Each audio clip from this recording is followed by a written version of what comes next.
ውድ ቤተሰቦች ከአስመሳይ ሰውና ከኋላ ሆኖ በቢላ ከሚወጋ ሰው ፈጣሪ ይጠብቃችሁ። ወይዘሮ ሜላት ወይዘሮ ባዩሽን እንደዚህ ህይወቷን ለማሳጣት ያክል ያደረገችውን ነገር ረስተው ምንም እንዳልሰማና እንዳላወቀ ሆና ወይኔ እያለች እያለቀሰችን ትመጣለች። እናንተ ሰው ግን በዚህ ደረጃ ማስመሰል ይችላል ማለት ነው? ሰላም ውድና የተከበራችሁ ውድ የቻናሌ ቤተሰቦች ቪዲዮውን በላይክ እንድትጀምሩት እየጠየኩኝ እስከ ፍጻሜው ድረስ አብራችሁኝ እንድትቆዩ እላለሁ። በያላችሁበት ሰላማችሁ ብዝዝት ትርፍርፍ ይበልልኝ። ፈጣሪ ከአስመሳይና ከእንደዚች አይነት ጓደኛም ሆነ ቤተሰብ ይጠብቃችሁ እላለሁ። ሌላ ምንም የምለው ነገር የለም። እንግዲህ ወይዘሮ ባዩሽ ምንም ነገር እንዳልተከሰተ ወይም ምንም ነገር እንደማታውቅ ሆና እያለቃቀሰች ወደ ወይዘሮ ሜላት መታለች ማለት ነው። ወይዘሮ ሜላት እንግዲህ እስካሁን ድረስ ምንም አዲስ ነገር የላትም። እንቅስቃሴ የሚባልም ነገር የለም። ዶክተሯን ስትጠየቅ የምትመልሰው ምላሽ እኛ የምንችለውን ያክል አድርገናል፣ ነገር ግን እንግዲህ ፈጣሪ የሚያደርገውን ዝም ብለን መጠበቅ ነው እንጂ ከዛ ውጭ የምናደርገው ነገር የለም ብላለች። እንግዲህ ወይዘሮ ባዩሽም አልጋዋ አጠገብ ቁጭ ብላ ሀናን ደግሞ አንቺ ምን ታደርጊያለሽ? ምን እየሰራሽ ነው እዚህ? እናቴን እየተከታተልኩ ነው፣ እናቴን እያየሁ ነው። ጉድ አለችና ስቃ፣ ቆይ እናቴ የምትዩ ግርድናውን የጥለሽው ነው? ጉድ እኮ ነው ደግሞ እናቴ ትላለች፣ እንዳታፍርም ትላለች። ይህን ጊዜ እኮ ሀኒቾ የምርመራ ማለት የዲኤንኤ ምርመራ አድርጋ የነሱ ትክክለኛ ልጅ መሆኗን አላወቀችም።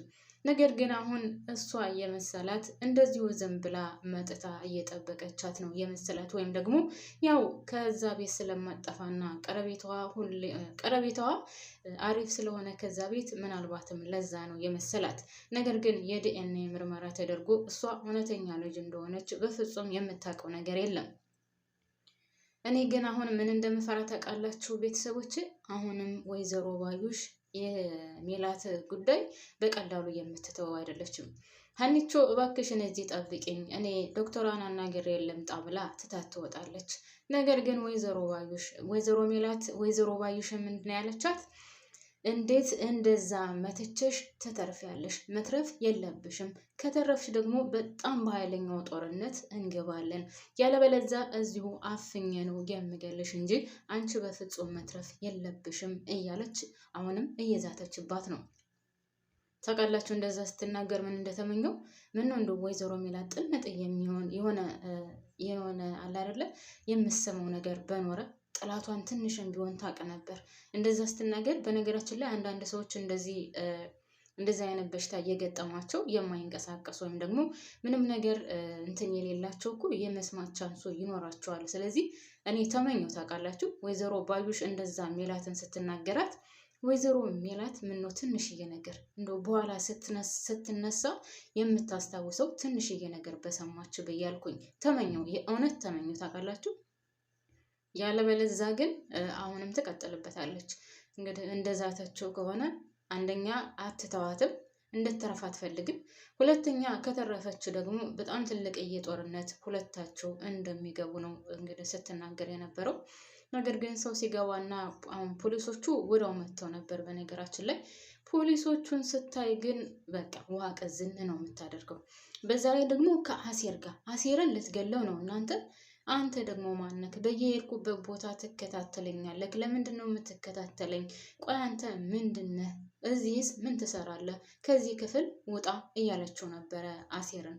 አሴር ደግሞ ምን እያልሽ ነው ያለሽው? አንቺ ካልወጣሽ አልወጣም ነው ስላት የነበረው። በነገራችን ላይ ለአሴርና ለተምቹም በጣም እፈራላቸዋለሁ ማለት ነው። ምክንያቱም በፍጹም በቀላሉ የምትተዋቸው አይመስለኝም።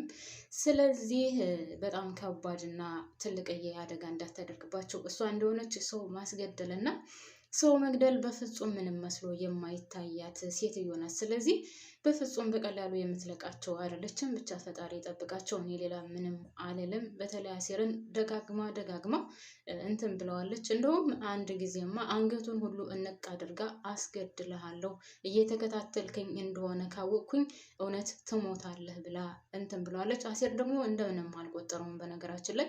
ነገር ግን ቢጠነቀቁ በጣም መልካም ነው ብዬ እላለሁ። ውድና የተከበራችሁ ቤተሰቦች እርግጠኛ ነኝ እናንተም ሀሳባችሁ እንደዛ ይሆናል ብዬ አስባለሁ። አስባለሁ። ነገር ግን በጣም ከባድና ከባድ ነው ገና የወይዘሮ ሜላት ጉዳይ። እኔ አፍና እንዳትገላት ነው የምፈራላት። በነገራችን ላይ ፈጣሪ ጠብቃት እንጂ ያ እንግዲህ ምናሴና ሰላምዬም ከቤት መጥተዋል።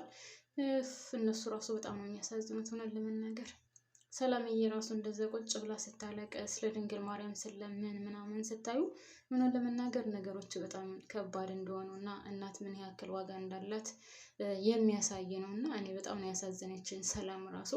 የሀናንማ ተውት። ሀና በቃ እዛው ምንም አትንቀሳቀስም። በቃ እዛችሁ ኩርትም ብላ አትወጣም፣ አትገባም፣ የትም አትሄድም። እዛው ከሐኪም ቤቱ ውጭ ማለት ነው። እኔ ግን አሁን የምፈራው ነገር ምን እንደሆነ ታውቃላችሁ? ይሄ የአሻራ ምርመራ እውነታው ካልታወቀ ያው የሀና እጅ ስለሚታይ ወይም አሻራው ስለሚወጣ ወይዘሮ ባዩሽ ግን ደስተኛ ትሆናለች ብዬ አስባለሁ። ለማንኛውም ቀጣዩን ይዤላችሁ እመጣለሁ። እኔ እዚህ ላይ ላቆም እንደው ትንሽ ቀን ጨባ አድርጌ ላሰማችሁ ብዬ ነው።